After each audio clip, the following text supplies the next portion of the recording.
स्वागत है आप सभी का स्टेट पीसीएस क्लासेस में और डेली करंट अफेयर के सेशन में।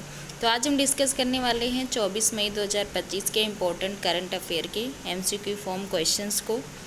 तो चलिए आगे बढ़ते हैं और आज का पहला क्वेश्चन देखते हैं। आज का पहला क्वेश्चन है कि हाल ही में किस देश को विश्व स्वास्थ्य संगठन ने ट्रेकोमा मुक्त देश के रूप में प्रमाणित कर दिया है। तो ऐसा कौन बन गया है और किसने किया है? तो WHO ने किया है।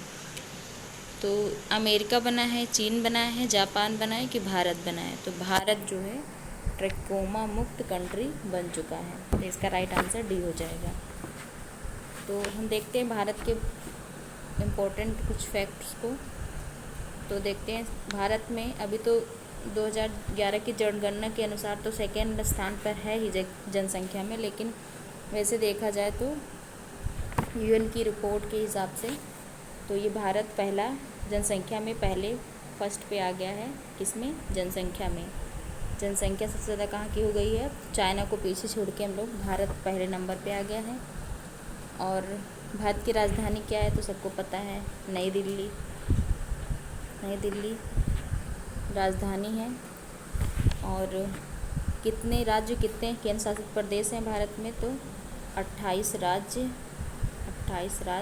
और 28 ही यूटी हैं, मतलब केंद्र शासित प्रदेश हैं।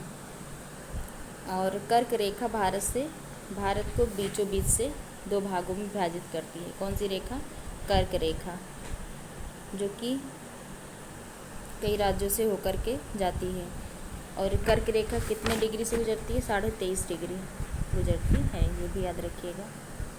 और भारत के कौन से पड़ोसी राज्य हैं? तो पड़ोसी राज्य के बारे में देखते हैं। तो इसका एक ट्रिक है, बचपन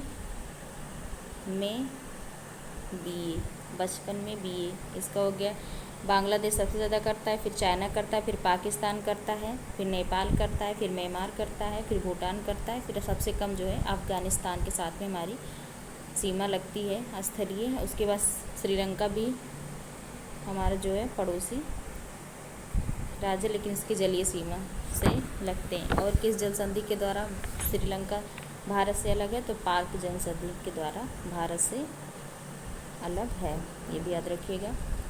और सर्वाधिक जनसंख्या के बारे में देख ही लिए। और यहाँ का जनघनत्व कितना है? तो जनघनत्व कितना है? तो जनघनत्व जो है 382 प्रति वर्ग किलोमीटर है। भारत को आज़ादी 1947 में मिली थी।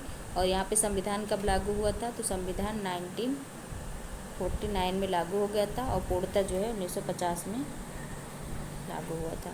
तो ये सभी फैक्ट जो है इंडिया के बारे में देख लिए हम लोग। ऐसे छोटे छोटे जो है डिस्कस करते चलेंगे। नेक्स्ट क्वेश्चन है, अब इसकी ये व्याख्या दी हुई कि ट्रेकोमा एक संक्रामक नेत्र रोग है। कैसा रोग है ये? तो एक नेत्र रोग है जिससे अंधापन हो सकता है। और WHO ने भारत को इस रोग से मुक्त घोषित कर दिया है, जो सार्वजनिक स्वास्थ्य के क्षेत्र में एक बड़ी उपलब्धि है। अगला क्वेश्चन देखते हैं कि हाल ही में किस शहर में E0 FIR पहल को शुरू किया गया है? तो E0 FIR को पहल को कहाँ शुरू किया गया है? तो ये जो है दिल्ली से शुरू किया गया है। तो डी इसका राइट आंसर हो जाएगा। अब दिल्ली के बारे में देखते हैं कि दिल्ली को कब जो है यूटी से राजधानी क्षेत्र बनाया गया। तो इसको 69 CA मतलब कि 69 नंबर का जो संविधान संशोधन था उसके द्वारा इसको यूटी से, केंद्र शासित प्रदेश से, इसको राजधानी बनाया गया था, याद रखिएगा। और इसमें कितने विधानसभा सीटें हैं? तो 70 मतलब 70 विधानसभा सीटें हैं, VS सीटें हैं। और यहाँ पर टोटल विधानसभा सीट के कितना % मंत्री बनते हैं? तो यहाँ पर 10% ही मंत्री बनते हैं। वैसे पूरे राज्य में 15% मंत्री बनते हैं, लेकिन दिल्ली में केवल 10% मंत्री बनते हैं। तो टोटल कितने मंत्री होते हैं? तो मुख्यमंत्री को लेकर के 70 सीटें हैं, तो मुख्यमंत्री को लेकर के 7 मंत्री बनते हैं, मुख्यमंत्री को लेकर के, CM को लेकर के। और सबसे ज़्यादा यहाँ पर जनघनत्व भी पाया जाता है। यूटी दिल्ली में सबसे ज़्यादा जनघनत्व भी पाया जाता है। तो ये सारे फैक्ट दिल्ली के बारे में थे। अगला क्वेश्चन देखते हैं, पहले इसकी एक्सप्लेनेशन देखते हैं कि E0 FIR एक डिजिटल पहल है, जिससे क्या होगा कि लोग बिना थाने गए हुए ये FIR दर्ज करा सकते हैं। और यह शुरुआत दिल्ली में की गई है। अगला क्वेश्चन है कि हाल ही में हाथी पालकों के लिए भारत में पहला महावत गांव किस राज्य में बनाया गया है? तो उड़ीसा में बनाया गया है कि कर्नाटक में बनाया गया है कि गुजरात में कि तमिलनाडु में? तो यह तमिलनाडु में बनाया गया है पहला, भारत का पहला महावत गांव। तो इसका राइट आंसर डी हो जाएगा। अब तमिलनाडु के बारे में देखते हैं। तो इसकी राजधानी क्या है? तो इसकी राजधानी चेन्नई है। चेन्नई तमिलनाडु की राजधानी। यहाँ पर लौटते हुए मानसून से बारिश होती है। उसके बाद यहाँ पर लौटते हुए मानसून से बारिश होती है। सबसे ज़्यादा इम्पोर्टेंट यहाँ के सबसे पुराना जो राष्ट्रीय उद्यान है उसका क्या नाम है? तो उसका नाम है मुदुमलाई। मुदुमलाई सबसे पुराना राष्ट्रीय उद्यान है, याद रखिएगा। और भी राष्ट्रीय उद्यान है जैसे कि हम लोगों ने देखा था गिंडी और क्या नाम है? मुकुथी और गिंडी, ये सभी जो है राष्ट्रीय उद्यान कहाँ पे हैं? तो ये तमिलनाडु में है। सबसे बड़ा यहाँ पर टाइगर रिजर्व का क्या नाम है? तो सबसे बड़ा जो टाइगर रिजर्व है उसका नाम है सत्यमंगलम। तो ये हम लोग डेली आएगा राज्य के बारे में तो डिस्कस करते चलेंगे तो चीज़ें याद होती रहेंगी। आगे बढ़ते हैं, इसका एक्सप्लेनेशन देखते हैं कि तमिलनाडु में महावतों और उनके परिवारों के लिए पहला समर्पित गांव विकसित किया गया है जो उनके कल्याण और रहन सहन में सुधार करेगा। नेक्स्ट क्वेश्चन है कि हाल ही में किसने संशोधित overseas citizen of India portal का शुभारंभ किया है? तो किसने किया है? प्रधानमंत्री नरेंद्र मोदी जी, गृह मंत्री अमित शाह जी की, रक्षा मंत्री राजनाथ सिंह या कानून और न्याय मंत्री अर्जुन राम मेघवाल? तो इसको शुरू किया है गृह मंत्री ने, जो कि इस समय पे कौन है? तो अमित शाह है। तो 20 का राइट आंसर हो जाएगा। इनके पास में जो है गृह मंत्री प्लस सहकारिता मंत्री भी है, ये हैं सहकारिता मंत्री भी कौन है? अमित शाह जी हैं, ये भी याद रखिएगा। आगे बढ़ते इसका व्याख्या देखते हैं कि OCI पोर्टल को और अधिक पारदर्शी और उपयोगकर्ता अनुकूल बनाने के लिए गृह मंत्री अमित शाह द्वारा इसे फिर से लॉन्च किया गया है। नेक्स्ट क्वेश्चन है कि हाल ही में किस भाषा के लिए बानो मुस्ताफ ने पहला अंतर्राष्ट्रीय बुकर पुरस्कार 2025 जीता है? तो ये किस भाषा के लिए? तो तमिलनाडु है, तमिल भाषा है कि कन्नड़ भाषा है कि कन्नड़ भाषा है कन्नड़ भाषा है कि हिंदी है कि उर्दू है? तो इसका राइट आंसर हो जाएगा बी, कन्नड़ भाषा है। तो कन्नड़ भाषा के लिए इसको दिया, किस भाषा में लिखा गया? तो मेन जो है कन्नड़ भाषा में लिखा गया, लेकिन इसको जो दीपा बिष्ट उन्होंने इसको इंग्लिश में ट्रांसलेट किया है, तो इसलिए इसको मिला है, क्योंकि इंग्लिश जो ट्रांसलेटर बुक होती है उसी को इंटरनेशनल बुकर प्राइज़ मिलता है, ये भी याद रखिएगा। अब देखते हैं कन्नड़ को शास्त्रीय भाषा का दर्जा कब दिया गया था? तो 2008 में। किसके साथ में? तो इसको तेलुगु के साथ में, कन्नड़ और तेलुगु को दोनों को 2008 में शास्त्रीय भाषा का दर्जा दिया गया था। और देखते हैं, और अभी हाल ही में शास्त्रीय भाषा में कुछ भाषा ऐड भी की गई हैं, उसके बारे में देखते हैं। तो पहले कितनी भाषाएं थी जो शास्त्रीय भाषा में ऐड थी? तो इसमें तमिल है, देखो इसमें लिखा भी है तमिल को 2004 में सबसे पहले संस्कृत भाषा को बनाया गया। सबसे पहले संस्कृत को 2004 में शास्त्रीय भाषा का दर्जा दिया गया था। उसके बाद 2005 में तमिल को दिया गया था। उसके बाद में कन्नड़ और तेलुगु को 2008 में मिल ही गया। और उसके बाद में 2013 में किसको दिया गया था? तो 2013 में मलयालम को 2013 में शास्त्रीय भाषा का दर्जा दिया गया। और उसके बाद में लास्ट में उड़िया को दिया गया था। उड़िया को कब दिया गया था? तो 2014 में दिया गया था। तो ये जो 6 भाषाएं थी इनको शास्त्रीय भाषा का दर्जा दिया गया था, लेकिन अब इसमें इस बार 2024-25 में 5 भाषाओं को 25 में जो है दे दिया गया है दर्जा शास्त्रीय भाषा का। इसमें है पाली, उसके बाद है प्राकृत, फिर क्या है? असमिया है 3 हो गया। उसके बाद बंगाली 4 हो गया। उसके बाद में मराठी है। तो अब टोटल कितनी भाषाएं हो गई हैं? तो 6 + 5, तो टोटल 11 भाषा हो गई हैं जिसको शास्त्रीय भाषा का दर्जा मिल गया। ये क्वेश्चन बहुत ही इंपॉर्टेंट है और पूछे जाने की संभावना है, चाहे PCS, चाहे RO, चाहे IAS आने वाले एग्ज़ाम जो कल होने वाला है उसमें ही पूछा जा सकता है, तो याद रखिएगा। तो इसका राइट आंसर बी हो जाएगा। और किस पुस्तक, इनकी पुस्तक का क्या नाम है, कल बताए थे, तो इनकी पुस्तक का नाम हार्ट लैम्प है। हार्ट लैम्प, ये पुस्तक का नाम भी पूछा जा सकता है, बहुत इम्पोर्टेंट है।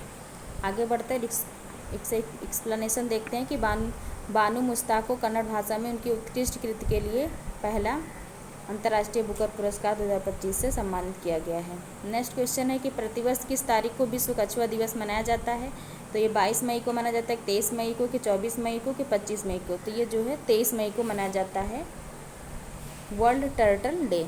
तो बी इसका राइट आंसर हो जाएगा।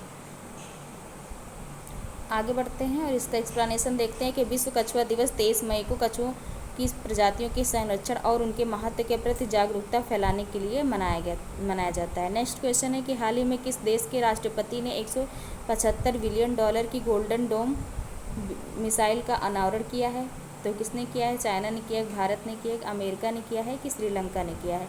तो ये जो है गोल्डन डोम का अनावरण किसने किया, कितने बिलियन का है, तो 175 बिलियन डॉलर का है, तो यह जो है अमेरिका ने किया है, तो सी इसका राइट आंसर हो जाएगा। सी इसका राइट आंसर हो जाएगा। अमेरिका के अभी हाल ही में राष्ट्रपति बने हैं, कौन बने हैं, तो डोनाल्ड ट्रंप बने हैं, डोनाल्ड ट्रंप। और किस नंबर के बने हैं, तो सबसे ज़्यादा याद रखिएगा, तो ये 47 नंबर के बने हैं।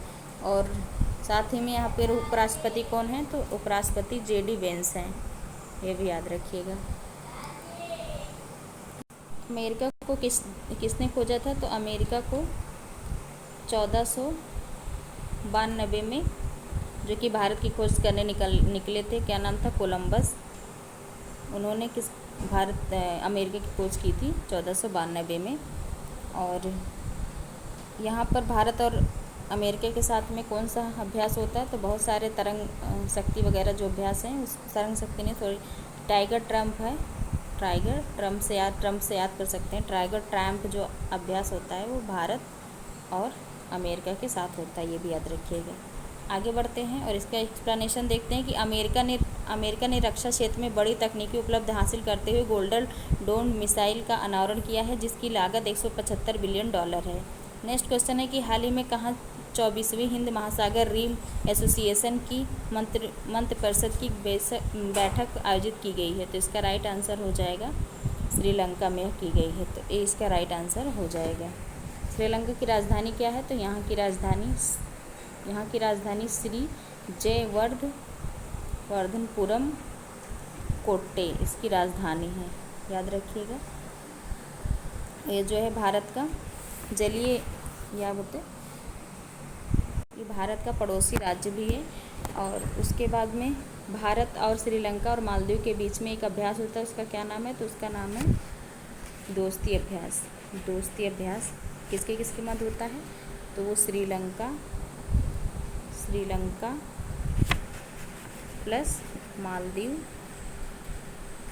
और भारत के बीच में होता है। अब इसका एक्सप्लेनेशन देखते हैं कि 24वीं IORA मंत्रिपरिषद की बैठक श्रीलंका में आयोजित की गई, जिसमें हिंद महासागर क्षेत्र के सहयोग और विकास पर चर्चा हुई है। आगे बढ़ते हैं और अगला क्वेश्चन देखते हैं। अगला क्वेश्चन है कि हाल ही में राष्ट्रीय व्यापारी कल्याण बोर्ड NTWB की 6ठी बैठक कहाँ पे आयोजित की गई है, नई दिल्ली में, कि चेन्नई में, कि गुजरात में, कि बेंगलुरु में, तो ये जो है नई दिल्ली में की गई है, तो ये इसका राइट आंसर हो जाएगा। किसकी बैठक हुई है, तो ये राष्ट्रीय व्यापारी कल्याण बोर्ड की। आगे बढ़ते हैं और एक्सप्लेनेशन देखते हैं कि व्यापारी समुदाय की समस्याओं और कल्याण के लिए नई दिल्ली में इस बोर्ड की 6ठी बैठक आयोजित की गई है। अगला क्वेश्चन है कि हाल ही में किस तारीख को अंतर्राष्ट्रीय चाय दिवस मनाया जाता है, तो ये जो है अंतर्राष्ट्रीय चाय दिवस कब मनाया जाता है, तो 19 मई को, कि 20 मई को, कि 21 मई को, कि 22 मई को, तो 21 मई को अंतर्राष्ट्रीय चाय दिवस मनाया जाता है, तो सी इसका राइट आंसर हो जाएगा। इसका एक्सप्लेनेशन है कि हर साल 21 मई को चाय के महत्व को उजागर करने और चाय उत्पादकों की स्थिति पर ध्यान आकर्षित करने के लिए यह दिवस मनाया जाता है। नेक्स्ट क्वेश्चन है कि हाल ही में किस देश ने United nation relief and works agency को फंडिंग फिर से शुरू करने की घोषणा की गई है, तो किसको की गई है, कनाडा को, कि अमेरिका को, फ्रांस को, कि जर्मनी को, तो ये जो है कनाडा को फिर से जो है United nation relief and works agency को फंडिंग फिर से शुरू करने की घोषणा कर दी गई है, तो कनाडा, तो इसका राइट आंसर ए हो जाएगा। कनाडा की राजधानी क्या है देखते हैं, तो इसकी राजधानी है ओटावा।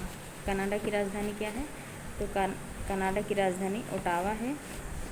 और ये जो है अमेरिका का सर्वाधिक क्षेत्रफल वाला देश है। तो आगे बढ़ते हैं, इसका एक्सप्लेनेशन देखते हैं कि कनाडा ने हाल ही में UNRWA को फिर से फंडिंग देने की घोषणा की है, जो फिलिस्तीनी शरणार्थी हैं उनको यह सहायता प्रदान करेगा। अगला क्वेश्चन है कि हाल ही में किस देश ने राष्ट्रपति व्लादिमीर पुतिन ने नई सरकार को मंजूरी दी है। किस देश के राष्ट्रपति जो है व्लादिमीर पुतिन ने नई सरकार को मंजूरी दी है। तो किसको दी है? बेलारूस को दी है, यूक्रेन को दी है, रूस को दी है, कि कजाकिस्तान को दी है। तो ये जो है नई सरकार की मंजूरी किसको? रूस को ही देंगे ना, रूस के राष्ट्रपति हैं तो रूस को ही देंगे। तो सी इसका राइट आंसर हो जाएगा। अब रूस के बारे में कुछ फैक्ट देख लेते हैं।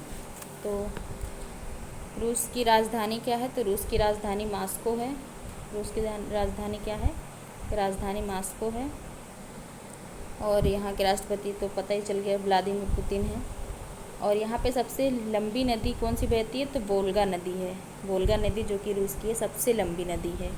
और ये दो महाद्वीप में फैला है रूस। एक तो एशिया हो गया, एक एशिया प्लस यूरोप, ये 2 महाद्वीप में फैला है।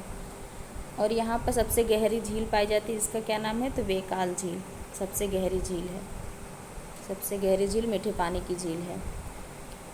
और ये हो गया इसके बारे में। और सबसे लंबी नदी है।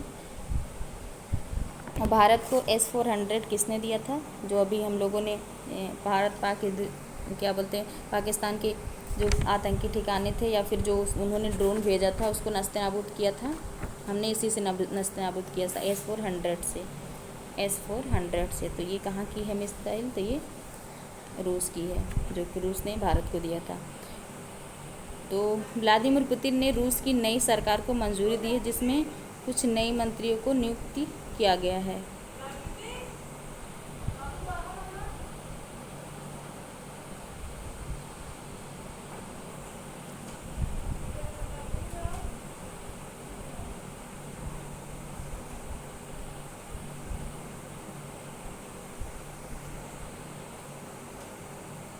आगे बढ़ते हैं, अगला क्वेश्चन देखते हैं। अगला क्वेश्चन है कि हाल ही में भारत सरकार ने किस देश के साथ में ब्लू इकोनॉमी सहयोग हेतु समझौता किया है? तो म्यांमार के साथ में, कि केन्या के साथ में, कि श्रीलंका के साथ में, मॉरिशस के साथ में। तो ऐसा जो है भारत सरकार ने ब्लू इकोनॉमी सहयोग जो है मॉरिशस के साथ में किया है, क्योंकि मॉरिशस के साथ में अच्छे संबंध है भारत के। तो डी इसका राइट आंसर हो जाएगा। तो देखते हैं मॉरिशस की राजधानी क्या है। तो मॉरिशस की राजधानी पोर्ट लुइस है। पोर्ट लुइस किसकी राजधानी है? तो ये जो है मॉरिशस की राजधानी है।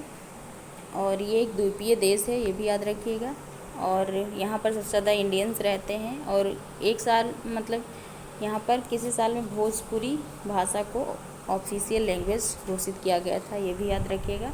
और ये कहाँ पे है? तो ये मेडागास्कर के पूरब में है। मेडागास्कर जो कि सबसे बड़ा द्वीप है। और ये किस ओशन में है, मतलब किस महासागर में है मॉरिशस? तो ये हिंद महासागर में है।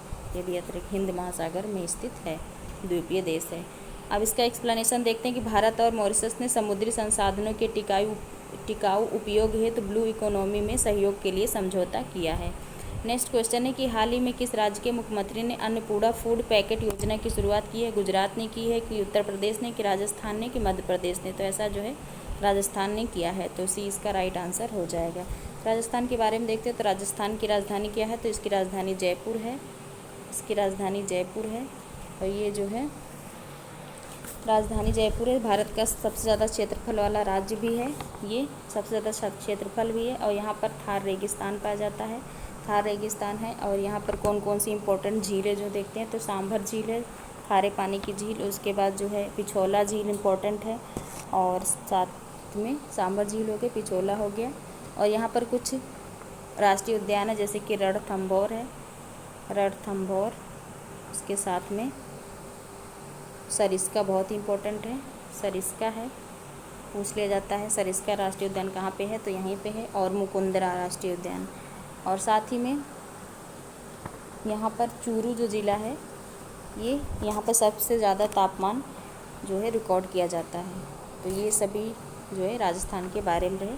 अब इसका एक्सप्लेनेशन देखते हैं कि राजस्थान सरकार ने ज़रूरतमंद परिवारों को मुफ्त खाद्य सामग्री प्रदान करने के लिए अन्नपूर्णा फूड पैकेट को ये योजना जो है पैकेट योजना शुरू की है, अन्नपूर्णा फूड पैकेट योजना। तो आगे बढ़ते हैं और आज का लास्ट क्वेश्चन देखते हैं कि हाल ही में उत्तराखंड राज्य ने किस ऐप को लॉन्च किया है जो छात्रों को ऑनलाइन शिक्षा प्रदान करेगा। तो कौन सा ऐप, विद्या पोर्टल की, ज्ञान ऐप की, विद्यार्थी ऐप की, ई कक्षा ऐप। तो जो है ई कक्षा ऐप शुरू किया किसने किया है, तो उत्तराखंड ने किया है। किसने किया है, उत्तराखंड ने किया। तो डी इसका राइट आंसर हो जाएगा। उत्तराखंड के बारे में देखते हैं तो उत्तराखंड किस राजधानी क्या है, तो इसकी राजधानी देहरादून है। और ये भारत के 13 ज़िलों को काट करके, पहाड़ी जो ज़िले थे उसको काट करके बनाया गया था 2000 में। कब बनाया गया था, तो 2000 में बनाया गया था। और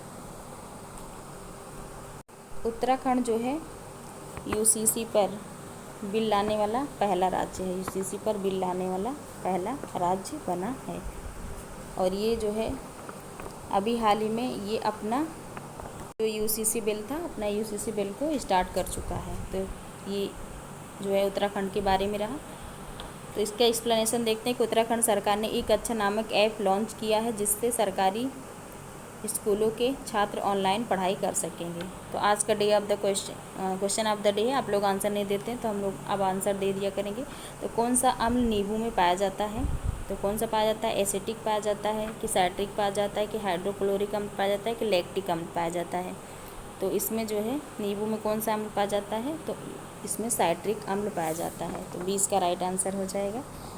तो आज के सभी इंपॉर्टेंट क्वेश्चन रहे। तो आपको कैसी सीरीज़ लग रही, प्लीज़ ज्वाइन करिए और चैनल को शेयर सब्सक्राइब करिए और ऐसे ही वीडियो को देखते रहिए। देखने के लिए थैंक यू सो मच।